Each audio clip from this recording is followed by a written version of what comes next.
All right, so I want to share with you some of the experiences that I've had personally with just knowing that there is evidence that my spirit guides are with me and hearing me and listening. Okay, so just to give you a little background, so I have always been a spiritual person of the Christian background, but kind of, go through phases in and out of that, but that's like anyone. But always remained spiritual. So I kind of started a new journey back in April. So I've been meditating almost every day since April and have had some really cool experiences. So the first one that I had was I did a quick 3-minute meditation where it was a meditation with the intention to connect with my guides and get a sign from my guides. In this meditation, I simply just asked for a sign, and the first thing that popped into my head was a giraffe. So I wrote that down and then went on with my day. Okay, so this is what I wrote in my notes after I did the meditation. You can see the very last sentence says, I asked for a sign of a giraffe. Later that afternoon, my daughter had a singing choir recital, and this was the card her grandpa gave her afterwards. Okay, so that was pretty cool because that was the first time I ever tried to do this meditation and connect with my guides, and they showed me they were there right away without any hesitation. My mind was blown. Okay, so I have some other really cool signs that my guides have given me. As I talked about in that other video about how to meditate and like things to ask. And so I had, as you know, I'm in this spiritual journey. So I've been asking for answers on whether or not I should go to this workshop of this person that I really think is a great spiritual leader, and just showing how to connect in that way on a higher level, in a higher consciousness. And I just wasn't sure if I should go on this workshop retreat thing. And so I asked my guides, and it was the weirdest sign so I did my meditation and all that.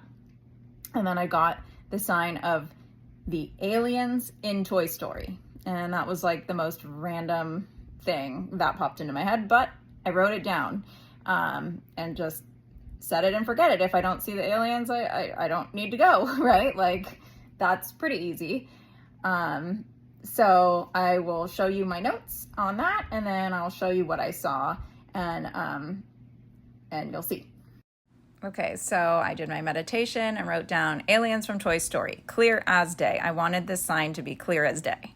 So the next day I'm at the mall and I'm at a toy store. It's not a Disney store, and these things just catch my eye, and I just know that this is the sign, and I see it over and over and over again in the store.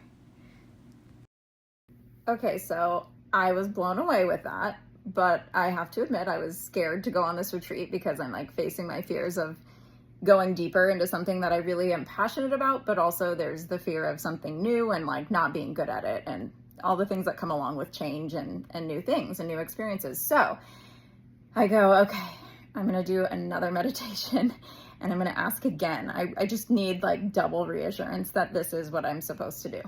So I'm like, okay, do my meditation, ask my guides for a sign. Dolphins, dolphins, dolphins. That pops into my head. So I write it down, and then I'll go ahead and show you my notes and then what I saw from that. Okay, so as you can see, I asked my guides if they're directing me to go on this trip, and the sign of dolphins, dolphins, dolphins came up. So the very next day, I take my daughter to the doctor, and on every single wall of the doctor's office, there's dolphins painted in my face, and I just know that's the sign. I've done other meditations where I've gotten other little signs here and there.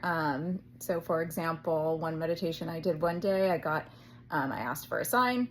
I actually wasn't feeling very much in that meditation, kind of felt like things just weren't coming through, wasn't the best meditation day, but I asked for a sign and a feather popped into my head. That next hour, I was picking up my daughter from school, and a friend of mine looked at my sweatshirt and was like, oh, you have a feather stuck in your sleeve. And I was just like, oh, that's funny, feather. Okay, so there it is. Then as I'm driving home with my daughter on the radio, the Sabrina Carpenter song came on, and she happened to look at the title of the song, and it was called Feather. And I had heard that song a million times, but didn't even realize that the name of it was Feather. So that was a pretty cool experience. But I don't have any pictures or videos of that one. Okay, so those are just a few examples. There's been other things here and there that I've experienced as well. And, obviously anyone could go ahead and just say, oh, well, that was just coincidence. And that's totally fine if you want to feel that way. I'm not here to convince anyone of anything. It's none of my business what you believe. And, I'm just here sharing this because you asked to know what some of my experiences were with the meditation and interacting or talking with your spirit guide. Yeah, so I hope that just gives you a little insight into meditation, what you like, how things kind of might play out, just so you know what to expect if you're trying it. Yeah, so I wish you the best in all that you do and lots of love.